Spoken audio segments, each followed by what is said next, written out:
Copenhagen, spring 2015. Days to enjoy. The sun is setting, sending its last rays of light across the green, copper, and red and black tiles of the city's roofs. People are smiling. Some are enjoying a cup of coffee at a cafe, others a pint in a pub.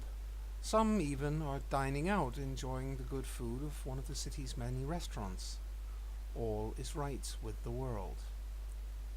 Meanwhile, a child's voice is sobbing quietly in the darkness. It is laced with fear. There is no shred of light in the room, and the musty air is fetid with the scent of mildew and urine. Meanwhile, in the suburb of Høje-Taastrup, a young boy is brushing his teeth, looking in the mirror. He isn't feeling well. He's running a low fever, and his mother has sent him to bed early, hoping it will cure what she believes is a spring cold, brought on by her son's first outdoor archery practice of the season. Welcome, ladies and gentlemen, to Copenhagen Dreaming. This is one of our introduction sessions where we deal with each of the characters in turn for a brief spell, like we did with Song of Tara in in times past, long ago. And today we are dealing with Rasmus's character. So, hi there. Hello. I should have expected that. Anyway, your character's name is Jonas, correct? That is correct. Yes.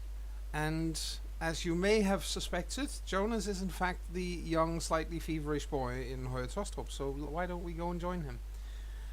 You Lovely. are currently looking in the mirror in the bathroom and feeling pretty awful, actually. Aw. What do you do? I suppose I finished brushing my teeth. Yes. That seems like a good thing to start off with. It's a good beginning, definitely, yes. So you do finish the toothbrush, and every time every time you push on the toothbrush, you have this sensation that you're about to gag, because you are, you really have this feeling of either a bad cold or a mild flu. Either that or I'm doing toothbrushing wrong. Yeah, but you have enough practice by now at toothbrushing that you can be pretty sure that that is not what you're doing wrong. In that case, I feel shitty. Yes. And your mother is in the kitchen, and she shouts at you. If you manage to fall asleep quickly, I'll make sure that you have breakfast in bed tomorrow morning, dear. Thanks, Mom. I'll try. Yeah. So you head to your room. Yes, I think so. Yeah. What does your room look like? Well, I think it's a bit of a mess. Not, an outright mountain of trash on the floor mess, but it's a teenage boy's room, and he's not that organized. Right. It has quite a few band posters of different bands on the walls, and on one end there's a bow and some arrows hanging. Yes. I think it might be one of those, unless you object mightily, one of those rooms with a slanted wall. No, not at all. That's actually pretty cool. I rather like rooms like that. So yes, you have you have a comfortable and lived-in room in that regard, then. Yes, and I think the bed is positioned so that I can look out a window. Yes, that makes sense. Probably, I would imagine, down towards the S train tracks. Yeah, sure. So you can actually see, it's not that far to the local S train station. And for the listening audience, the S trains they are a kind of local train that takes people around Copenhagen.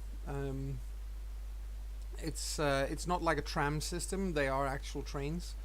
But yeah, just so that you have a point of reference. Yeah, Copenhagen, Greater Copenhagen, and a little outside of it. Mm-hmm. Indeed. And so yeah, you go to bed, and quite frankly, you're feeling worse by the moment. You're starting to, probably starting to worry if this is just a cold or if it's something more serious. You're really feeling awful by the time you pull the covers up over you, and I consider if I should have brought a bucket. yeah, that suddenly doesn't seem like such a bad idea. But on the other hand, the moment you're down on your back, it's this. It seems like this Herculean task to actually get back up. Um, Well, it's she doesn't seem to hear you at first, but after a few more calls, she does come to check up on you, and she takes a look at you and goes, "Oh, good grief, you you have the same color as your bed sheets, dear. Can I get you anything?" think a bucket might be a good idea. Oh, of course, she hurries and gets you a bucket, and and places it next to the bed, and she puts a hand on your forehead, and just to check, and it's clammy with cold sweat when she brings it away, and she says, "Well, it's strange, you don't feel that warm, but there's clearly something wrong. If you're not feeling better in the morning, I'm calling the doctor." Okay. All right. She says, and kisses you on the forehead, and then gets up and leaves the room. And I think Jonas tries his very best to fall asleep because sleep is good when you're feeling like this. Yes, sleep is infinitely preferable to lying there looking up into the ceiling and feeling like bleh. And of course, it's still fairly early evening. So and you're a teenage kid in the in still growing, meaning that you're probably normally a bundle of energy at this time of day. But right now, you gotta admit, yeah, the whole sleep thing does seem kind of out cold.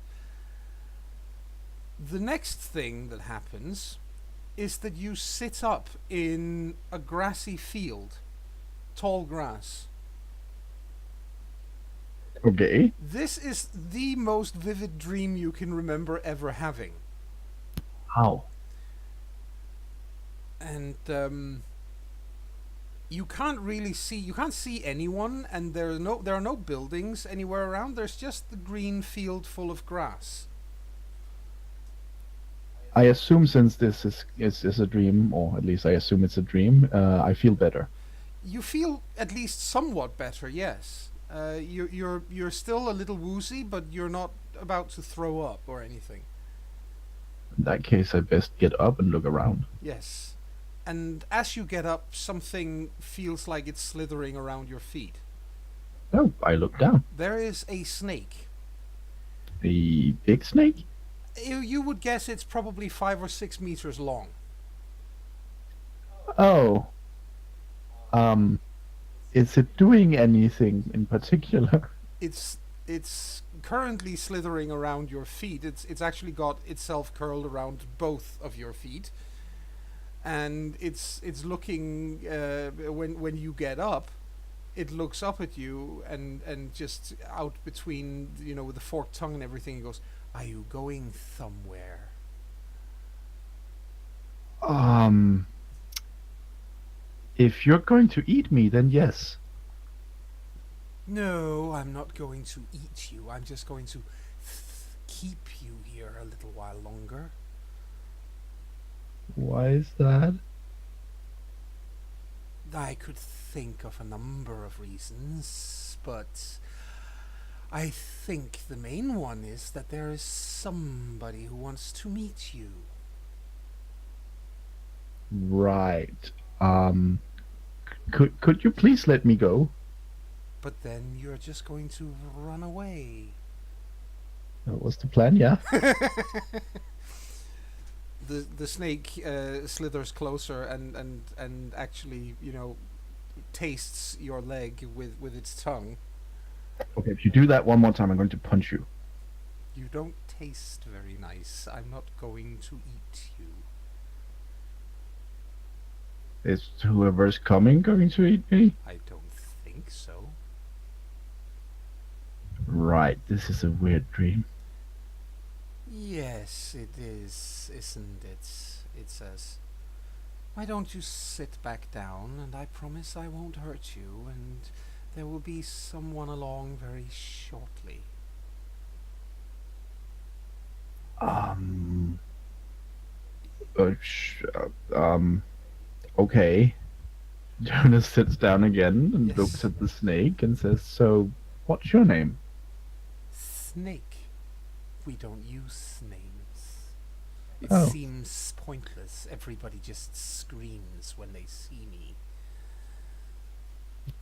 well, to my benefit, I didn't scream. True, that makes you braver than most. Probably because I'm dreaming.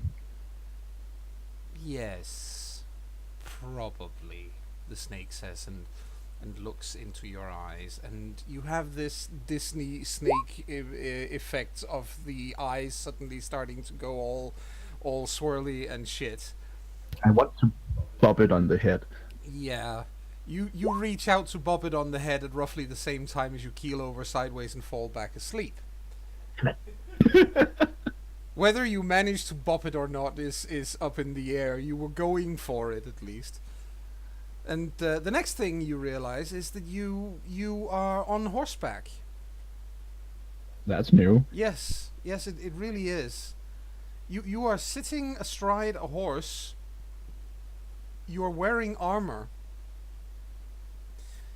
Okay. and there is something in front of you that can really only be described as a dragon with no arms or legs.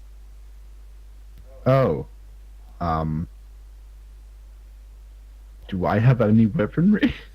Yes, you have a lance. All right. Um. I. This seems like a situation where I would tell the horse to charge or something. Then. Yes. Well, the horse seems to understand perfectly what it's supposed to do, so it rears in a very cinematic manner, kicks its front legs, whinnies loudly or neighs loudly, and charges. I'd steady the lance. Yeah, you try to anyway. That's actually really bloody difficult as you figure out. So the lance is going fucking everywhere while you're trying to hang on to a charging destrier. And This I is don't think Jonas has ever ridden a horse before. no, and this is a full-blown warhorse. It's huge. This is not some little pony that's mellow and easy to deal with. This is a warhorse. So you've probably got all that you can manage just to hang on to this thing. Yep. And the dragon rears up, or whatever it is, rears up, opens its maw, and you can see this greenish mist starting to escape from it, and then you sit up in bed back home. Yeah.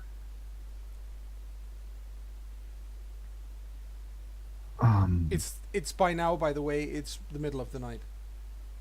Yeah, I suppose a quick glance out the window would tell me that. Yes. How am I feeling? Again, you're feeling better, but you're not feeling well. You're still queasy, but not as badly as when you just lay down. If I attempt to, get out of bed, does my body tell me to go No, back? no. If you attempt to get out of bed, your legs will tell you that, oh, slowly, steady goes, but you can get out of bed. In that case, I think I want to go to the bathroom to get something to drink. Yes. And as you get out into the hallway to the bathroom, there is, obviously there's the furniture. There's also an old music box that your mom keeps there. It's an antique. It's quite a pretty thing, and when it plays, there's a little mechanic toy that moves on top of it. It's not just a ballerina turning around and around. It's actually a small scene from a wood where a woodsman is about to get pummeled by a bear, No. and it's quite well done, and she's kept it in good condition, so it still works, despite being an antique. And when you walk past it, it opens and begins to play. Oh, that's weird. Yes. I stop in my tracks and look at it. Probably getting used to not having any light. And as you stand there, you can see the woodsman is chopping on the tree that he's trying to fell, and the bear is sneaking up behind him. And just as the bear gets up on its hind legs, you've seen it a 1,000 times or so, where it gets up on its hind legs and then swipes both front paws, and knocks the woodsman ass over tea kettle. In this case, the woodsman turns around, holds up a hand to the bear, and says, "Stop! We've done this 100,000 times, and I'm sick of it!" Abba. The bear does approximately the same, and just, duh. But I'm supposed to pummel you. Yes, I know, and it hurts every time. He said, "Oh, shit. We have an audience. Hi," he says and waves at you. Hi. Chop wood. Jonas pinches himself. It's too late, isn't it? I can't really pretend this didn't happen, can I? Says the woodsman. No. Right. And as Jonas pinches himself. Yeah. It doesn't work. You don't wake up. But does it hurt? Yeah, it does. Uh-oh. Yep. Uh-oh. And the bear looks at you as well and goes, "Can I pummel him instead?"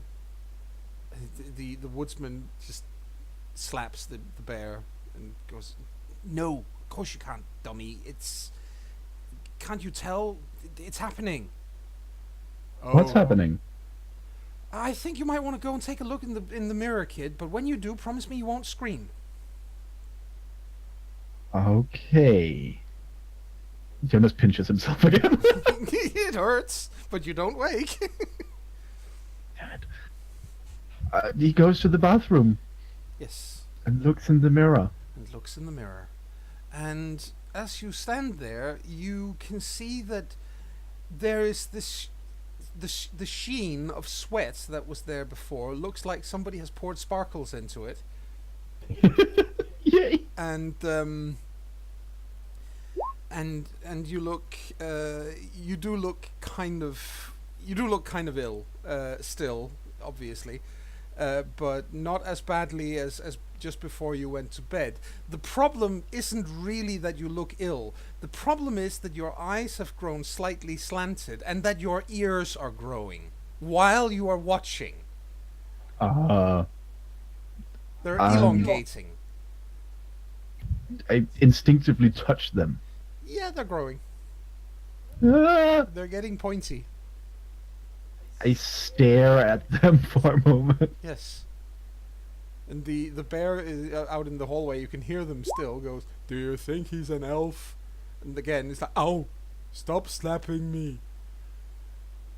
I hurry back to the bear and the woodsman.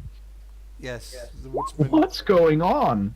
We're really not the right people things to explain that to you in any real huge detail. Like when a caterpillar turns into a butterfly? Yeah, it goes into like a pupa? Yes, it does, exactly. That's pretty much what's about to happen to you, except you don't actually go into a cocoon or anything, and you probably won't get wings. Probably. That's very rare. But you're certainly turning into one of them. Butterfly. No. Hey, I told you, he's turning into an elf. Ow! Stop slapping me. What's going on? Good grief, the woodsman says. This is a mess. Somebody somebody had better come and find you soon, or this is going to end up being really awkward. Should I go wake up my mom? I don't think that's a good idea, because she won't be able to see what's happening to you. Am I going crazy? No, no, you're really not. You're about to understand that the world is like the two of us here, Bear and me. We've been doing this song and dance routine for many years. But, do you know where your mom got us? Um, no. Okay. Then I guess you might want to ask her one time, because I'm not quite sure the circumstances. The lid was closed, but we've always worked this way. We just can't show it to people, you know. Except you can obviously tell. I mean, if your mom came by right now, all she would see is that you're standing here talking to to the object that she's always known. She won't be able to see us talking to you. It does sound like I'm crazy. I guess. But you're really not. Damned, where are the rest of them when we need them? He says and looks at the bear. I don't know, says the bear. But I can go look for them. No, you're not. No, stay here. You're not allowed to go anywhere. No, stick around. He's gone up. He's lit up like a Christmas tree. Somebody's going to notice this. Is someone going to break into our apartment? I don't think they're going to break in, but they might be knocking on the door. That might wake up Mom. Good point. You might want to go check the door, so in case somebody arrives. I should probably get dressed then. Probably a good idea. You are kind of in a state of semi-undress. That might be a good idea. Right. I imagine that Jonas sleeps in his underwear, so. Yeah. He goes and throws on some whatever's lying on the floor. Yes. And as you do that, I think he also takes with him a pair of scissors just in case someone crazy is coming and he can use them as a weapon. yes. And his lighter. Yes. The as you go to check the front door, you realize that after a little while that nobody is actually nobody's actually arriving. But as you turn around to eventually, because standing there looking out the door when nobody's arriving is getting kind of dull pretty quickly. Yeah. Somebody is tapping on your on the window. You have a small balcony, and somebody's tapping on the window as if they're on the balcony. Right. Right. Okay. He goes and looks out the window. There is a raven perched on the balcony, and it's actually using its beak to leans over and taps on the window. Oh, hello, little guy. Jonas goes. Tap tap tap tap tap tap tap tap tap tap tap tap tap. All right, I'm coming. He opens the door and goes outside on the balcony. Yes, the raven hops off the balcony, and as you open the door, hops off or down onto the balcony itself from where it was sitting up on the ledge. And a moment later, there is a young woman standing instead of the raven. Holy fuck! Black hair, dark eyes, quite pretty, very sharp features, and she's got a beak instead of a nose. Hello. Please don't eat me. Oi. Yeah. You really, you must have done this 1,000,000 times before, I can tell. Okay. What? Yes. Clearly, you are very experienced with this, she says, and looks a little bit confused, and she goes, I'm pretty sure I know exactly why they sent me here. Come along. What? Yeah, come with me. We're on a balcony. Yes. And she goes inside because, through the door and points to the front door and says, come with me. Okay. Can I at least get your name? She looks at you and goes, um, and goes, um, maybe later. Are we in some sort of hurry? Yes. Or rather, she says, she doesn't say yes. She says, I'm always in a hurry. You are in trouble. Right. Okay. He goes to follow. Yes. Doesn't stop asking questions. No. Why am I in trouble? Well, she says, and kind of gestures up and down you because of this. And she reaches up and touches her own ears and this. Yeah, I noticed that. Does it go away? Yes. Kinda. Sometimes. Right. So, is someone coming after me?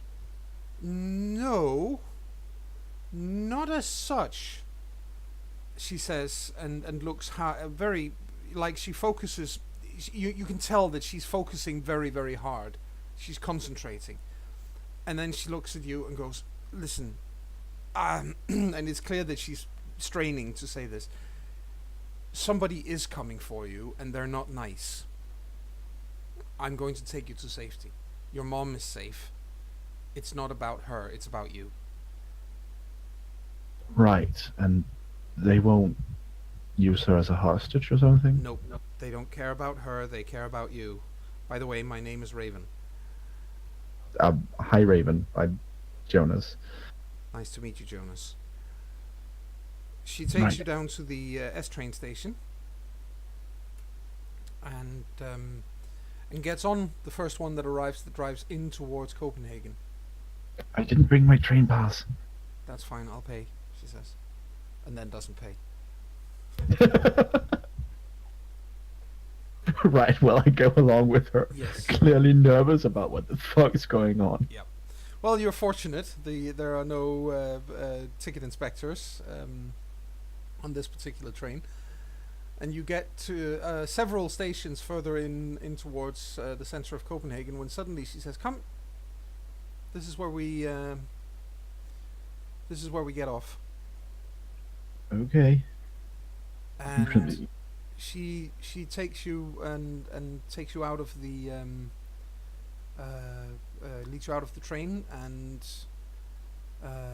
looks around and points to where there's a figure in underneath a lean-to roof, meaning that she's kind of, you can tell that it's a girl, but she's kind of in the shadows, and it's the middle of the night. So, Shady. and she says, so, look, as you can tell, I couldn't find him. I think Jonas looks at her confused. The young woman or the young girl from underneath the roof steps forward and says, "It's all right, Raven. I've got it." And that's quite probably the weirdest thing you've ever seen. Stranger even than the girl with the beak in the middle of her face. Okay. This young woman has the legs of a goat and horns. Yeah, I'm not going to be polite. I'm going to stare. What? Am I going to grow animal bits too? No, you are very specifically not going to grow animal bits, she says. Hello, my name is Maya. I'm pleased to meet you.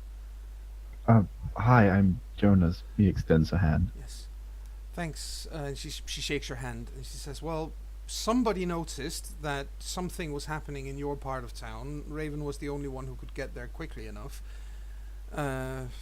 Thankfully she did. Come on, we need to get you to safety. Could you tell me who's after me and why? I'm going to on the way. Okay. And she says, so clearly you can tell that something is happening with you, and clearly you can tell that I don't look normal either, and for that matter that Raven didn't, correct? Yeah, I'm still not sure I'm not going crazy. You are definitely not going crazy. What you are doing is you are turning into... Oh, this is always the difficult part. She says people never really get this. I didn't either, for that matter. You're turning into a fairy. Like, with wings? Not all fairies have wings. In fact, very, very few fairies have wings. Like Tinkerbell. Yeah, that's a myth. That's actually a myth. We aren't. Right. You know, Tinkerbell is also really tiny and a bit of a bitch. Yeah? Yeah. We aren't, as you can tell, we aren't that small. What about the second part? There are bitches everywhere. I guess, yeah. Okay, so I'm not going to grow small and No. I'm not going to get wings. Nope. This is. What is this? It's a hidden part of life that most people never ever figure out exists. Okay. But we are quite real, and there are quite a few of us here in Copenhagen, and I'm going to take you to get introduced to one of them.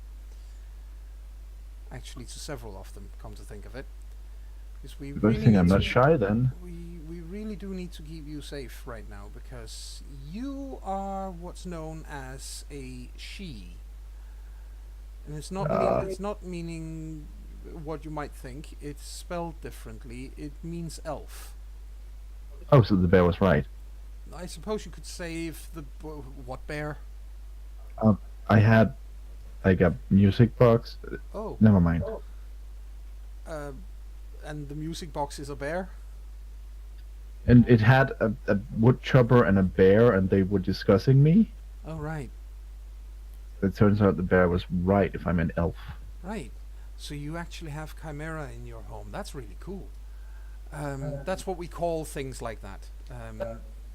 Okay, Objects. because I'm thinking of like a big thing with a lion's head and a ram's head and No. That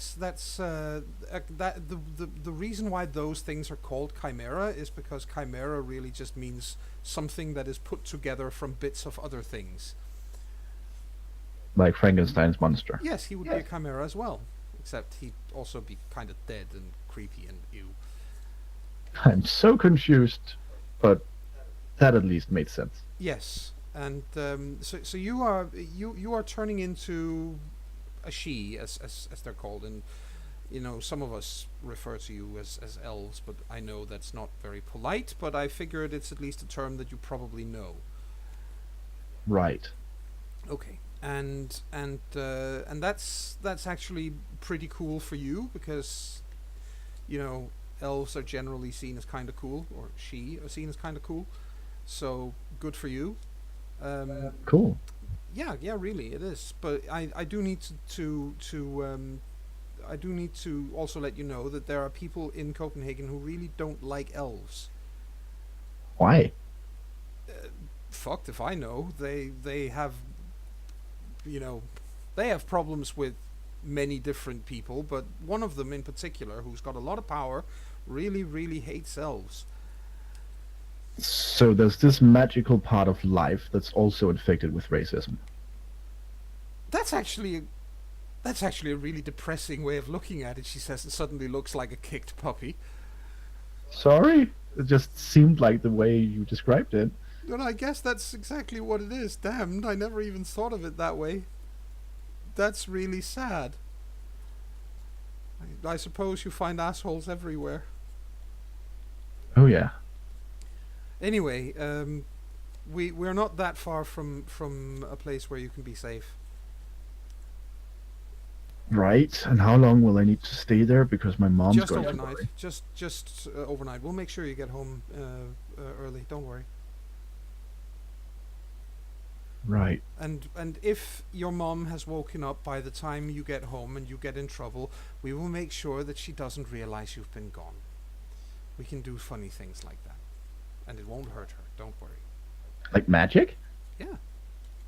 Oh, that's cool. I mean, there's got to be some perks to having legs like these, for goodness sakes. Quite apart from the fact that I can run really fast and I get a cute tail. She says, and lets you see that she's wiggling her tail. Yeah. If it's not rude to ask, what are you? I am a satyr.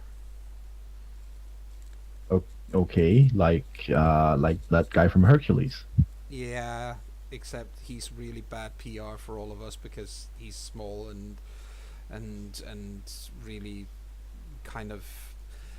Yeah, you'll figure that out. She says, we're not too keen on that particular stereotype.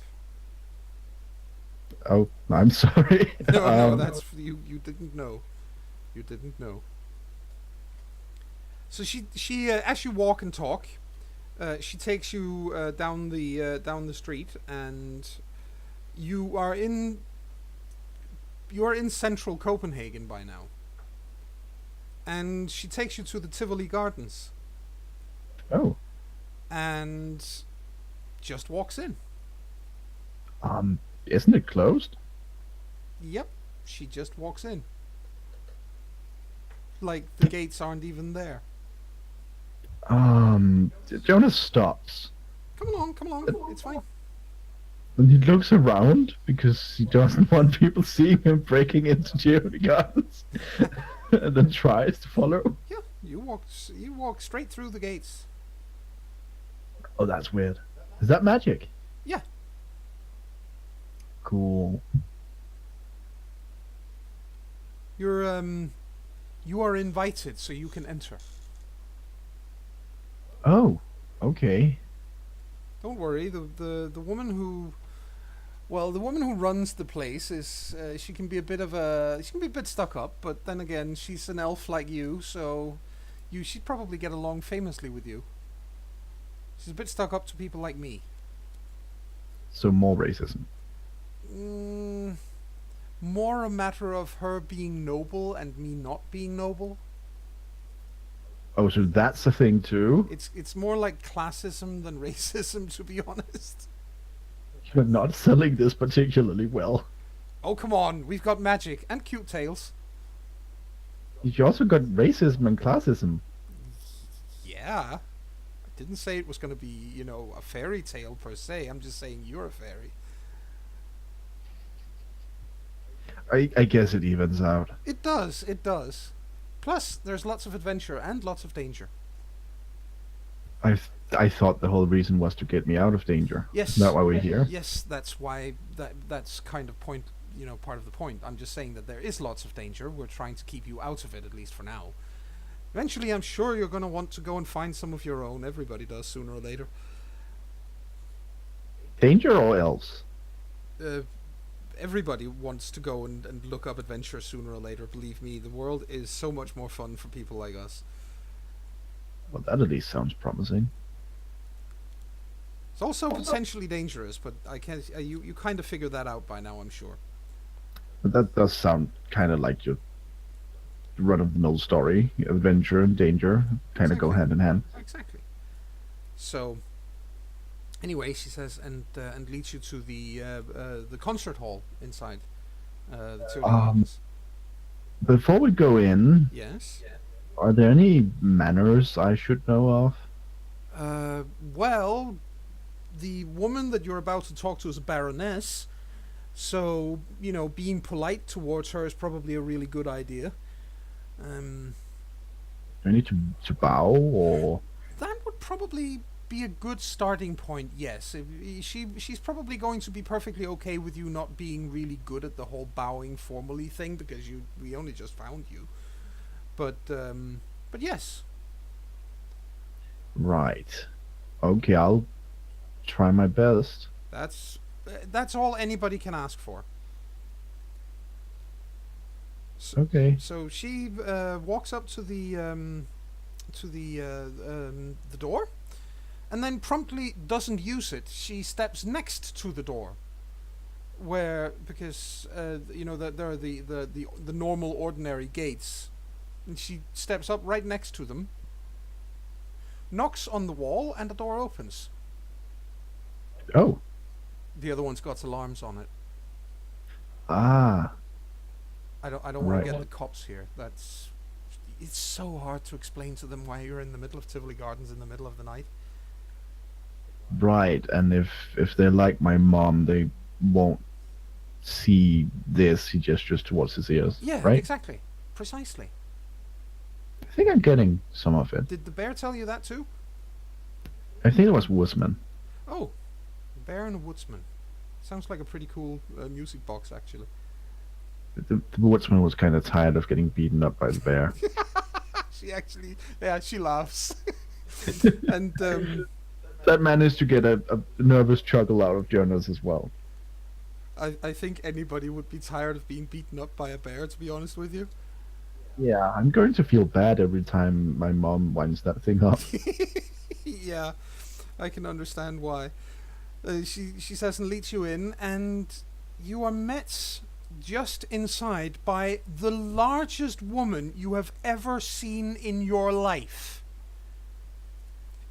She is tall. She is massively muscled and blue.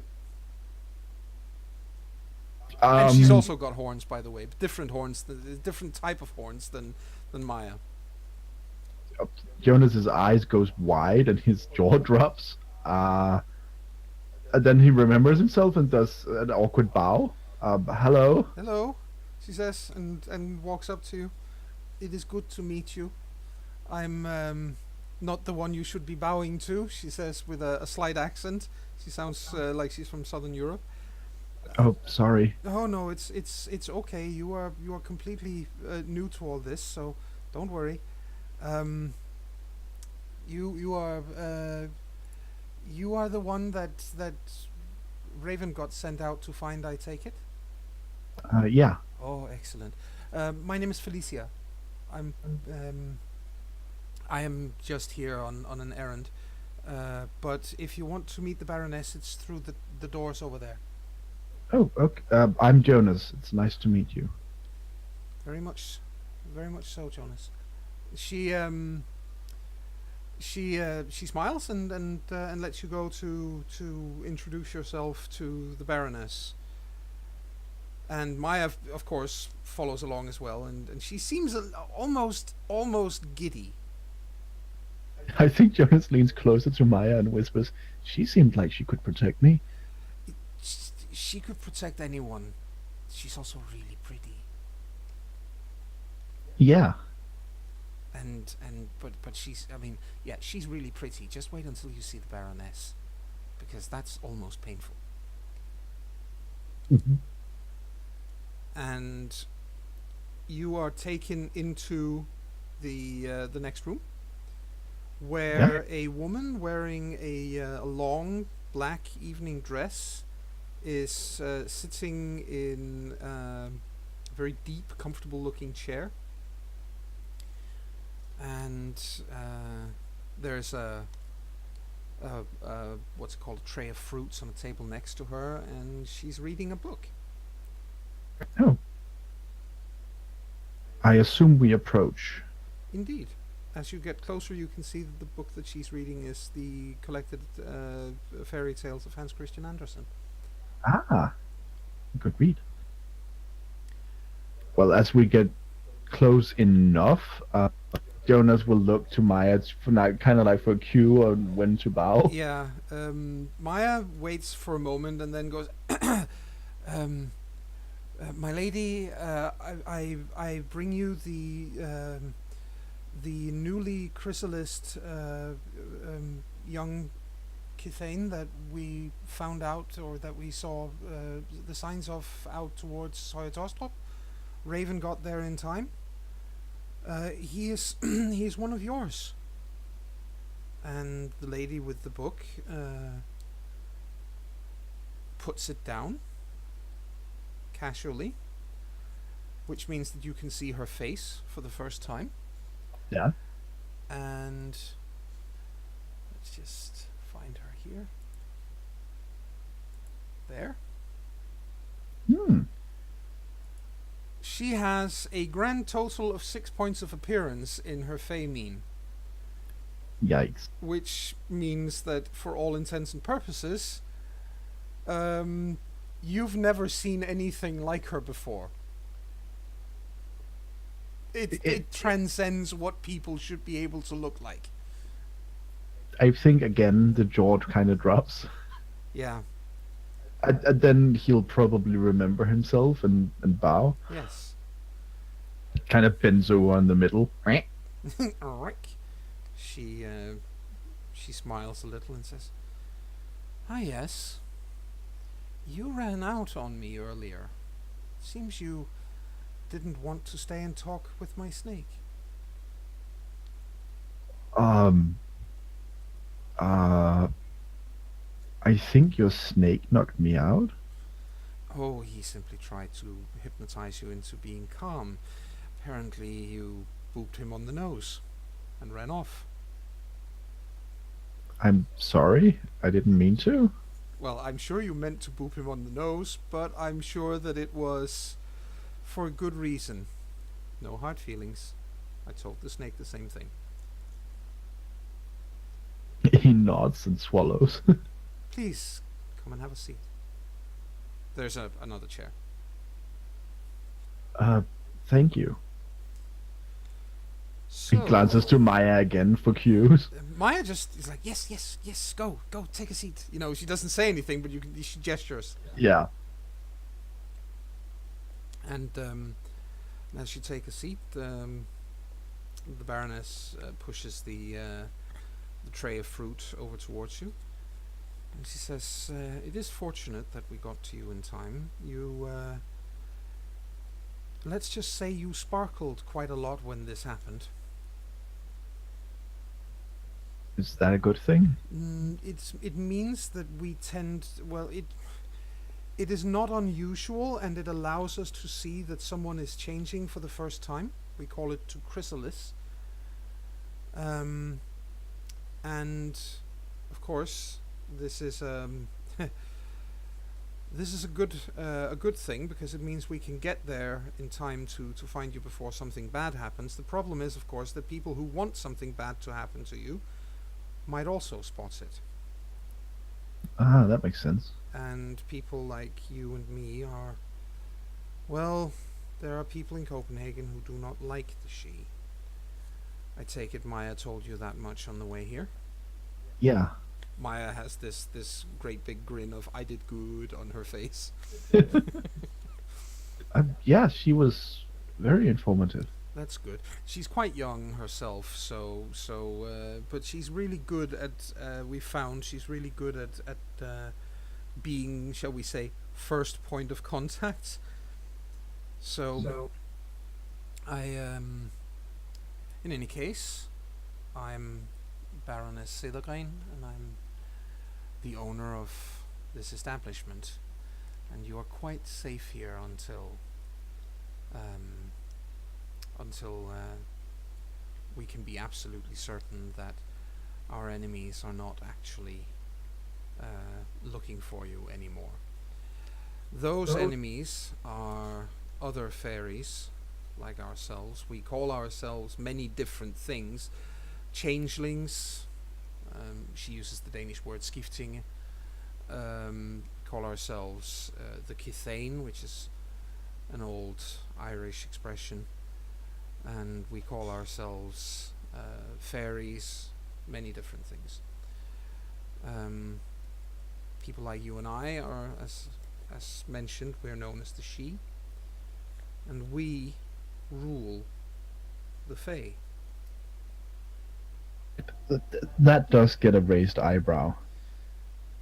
But he pauses and then says, well, first and foremost, thank you for having me and protecting me. I'm Jonas. So, rule?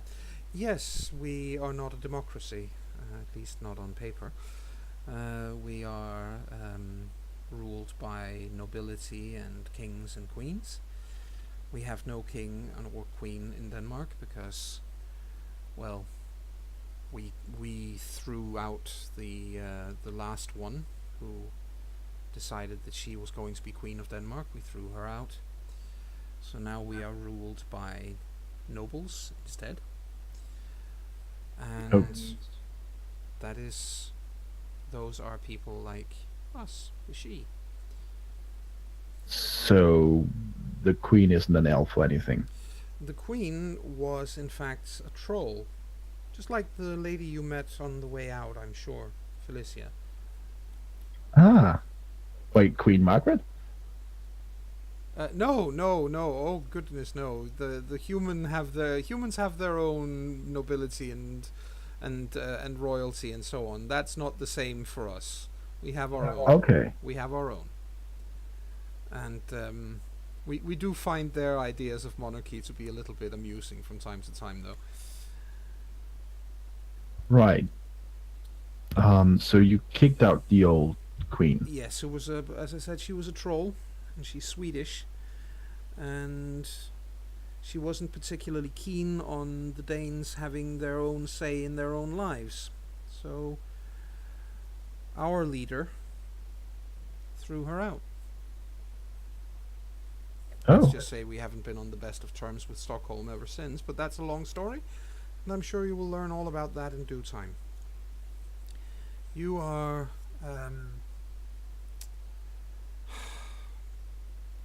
first and foremost, how do I put this? You are a rarity. There are quite few like us compared to the rest of the different fae. Okay. We are the most uncommon kind. And, well, that obviously that comes with responsibilities. It's all fine and dandy ruling things, but that also means that you actually have to do the right thing. The right thing is not always the popular thing. I'm still getting my head around the whole not a democracy thing. Yeah, I know. A lot of people feel that way when they first get into contact with us, but believe me, that will become a lot less confusing as you learn more and as you get to know more of us. There are, I would estimate that there are as many as 130 of us in Copenhagen. That's not a whole lot. Compared to many other places in the world, believe me, it is a huge number. Okay. That's and telling. out of those, we are the rarest of them all. That should tell you something. Well, it kind of implies a lot of things. By all means, let me know what you think it implies. Well, either that we're just rare by nature, or something is making us rare. Oh, yes. That is a very, very, very long and complicated story, and I promise you I will tell you more about that in time. For now, however, I think... oh, Maya, could you please go and get Felicia back in here? I think that she might be of use in this situation. Maya just, jumps up and rushes out, and a moment later she brings the huge blue lady back inside. And the Baroness leans back in her seat and folds her fingers and smiles a decidedly unnervingly beautiful smile, and looks at Felicia and says, "Would you be up for a small task for me, my dear?" And Felicia goes, of course. Is there anything I can do to help?" And the Baroness looks at you and says, "Well, Jonas here is probably, at this point, I would estimate that he is safe for tonight. His Nobody is going to find him at home, and obviously they're going to assume that he's already been taken away, which is exactly the case, as always happens. But as you can also tell, he is clearly she. And Felicia nods and says, yes, I did notice the ears, and the eyes, and the regal bearing, and.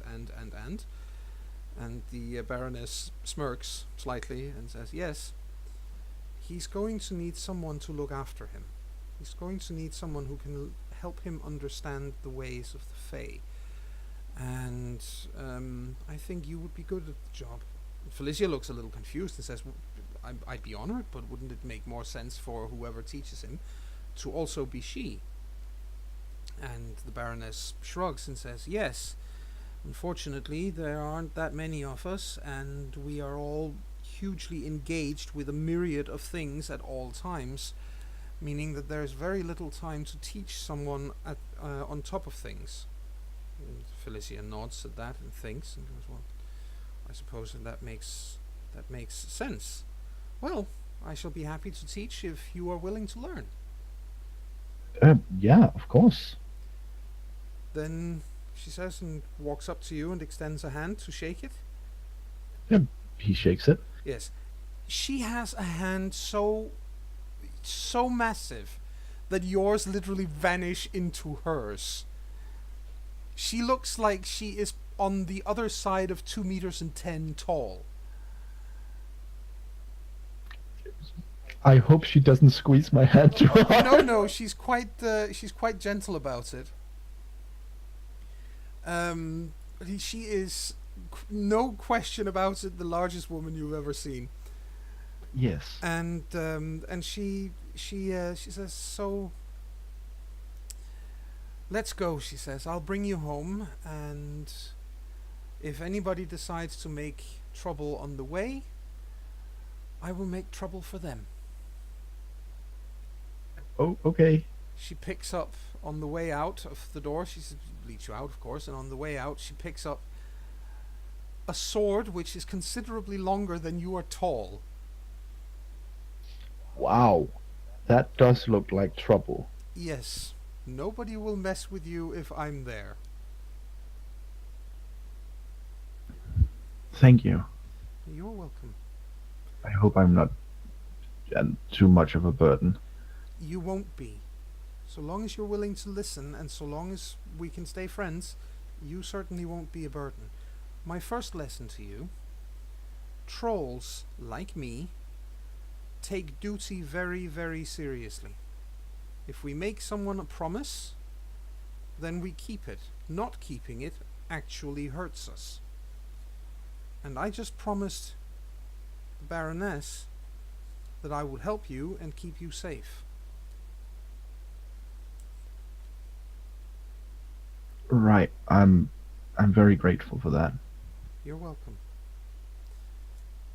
Let's get you home.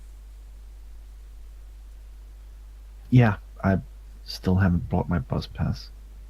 No, I'll be able to get you there. I have a car. Oh, thank you. Don't worry. And she gets you outside, and yeah, she does have a car. Not surprisingly, it's open-topped. Yeah. Because could you just imagine her squeezing into a small Japanese car? No. Squeak! It would be comical. It would be comical indeed. Well, in that case, I think Jonas is going to enjoy the ride home. Yes, because it is actually kind of a cool car.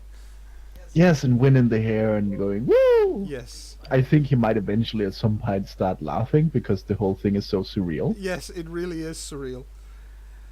And when you get back to your place, she says, and she follows you up to the door. She doesn't go in, but she follows you up to the door. And she says, I will be back tomorrow just to check up on you. So you might want to tell your mom that you've actually met someone new, a new friend, who's going to drop by. She's going to have so many questions. Would it be alright if I said you were an archery friend? Yes, absolutely. You shoot bows and arrows? Yes. Oh, you're going to fit in beautifully with quite a few of us then. Oh? Most of us don't use modern weapons, hence the sword. Oh. I should practice my archery more then. You will probably find a use for it because there are things out there like ogres, people like me who go bad. There are dragons and other things. I think I saw that in one of my, well, perhaps not dreams then. Oh, interesting. It might have been a flashback to a previous life. I hope I was better at writing then. That's a good question. Maybe you'll find out one day. I think without thinking about it, Jonas gives her a hug Oh, she and then hugs you says, back. I hope when I wake up tomorrow that this is still real. It will be. It will be real. She says, and then she gives you a small golden coin. Hmm? And as you take it, it turns out it's actually a chocolate coin. Yay! And she says, "Eat that in the morning. You'll understand when you do it, but just eat it in the morning. It'll be good for you." Thanks. And then she smiles and waves and heads back down to her car. And basically, what she just gave you was a point of dross, as it's called, which is glamour in made physical form. So you can ingest it and get glamour back that way. Ah, nice. And then it's time to Mission Impossible back into my bed. Yes. Doom doom doom doom doom doom doom. If is the wood chopper and the bear still there? Yes, they are still there, and since you left, they have now sat down around a little campfire, which wasn't there before, incidentally. They're now sitting around the campfire and playing cards. The bear seems to be extremely bad at it. Hi. Hi. Oh, good, you came back. Save me. He's stealing the fur off my back. I'm not stealing, says the woodsman. I'm winning, legitimately. I'm just better at cards than you are. I'm a bear. Well, if it helps, you were right. I am apparently an elf. Yay. I can make you some mittens or something if you want. So it doesn't hurt when you smack each other around as much. The woodsman looks extremely grateful. Like, yes, please. The bear just looks at his paws and goes, "But mittens, then I can't pummel you." "No," says the woodsman, "that's the point." "You've pummeled me for years." "Okay."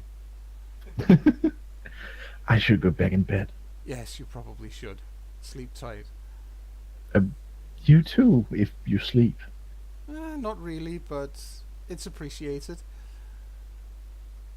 Good night. Good night. And then he goes back to... He goes back I to think he bed. stops by the bathroom to look at himself and get something to drink. Yes. And yeah, you still have the pointy ears, and they seem to not be growing anymore by now, but you still have the pointy ears, and you have the slightly slanted eyes, and the extremely sharp and fine features, and so on and so forth. All the little changes that turns you elfin. In that case, he goes to bed with a grin, because this feels kind of right. Yeah. Yep, and you fall back asleep pretty quickly, because that has been a lot of new impressions in a very short time. Very short time of a single night. And the last thing you realize before you fall asleep is that somebody has been in your room, and because some of the things in here are placed differently than they were when you left. But you're so tired that you just conk out anyway. And after all, they did warn you that somebody would probably come and look for you. Yeah, I think he'll feel nervous about that the next few nights when he's going to go to sleep, but not right now, he's too tired. Yeah. And I think we're going to stop it there. Thank you. No problem. So, Fun. that was another one of our introduction videos to to Copenhagen Dreaming, and for you, dear listening audience, we hope that you'll be back for more of them, and that you'll get to experience this side of the world of darkness with the rest of us. Believe me that when I say that Changeling can be very dark, and that it's not all going to be sweetness and light and fun and so on, but these are still Childling Fae, and for them things tend to be a little less dire and a lot more sparkles. So yeah, we'll see you for the next one, and for us, bye. Bye.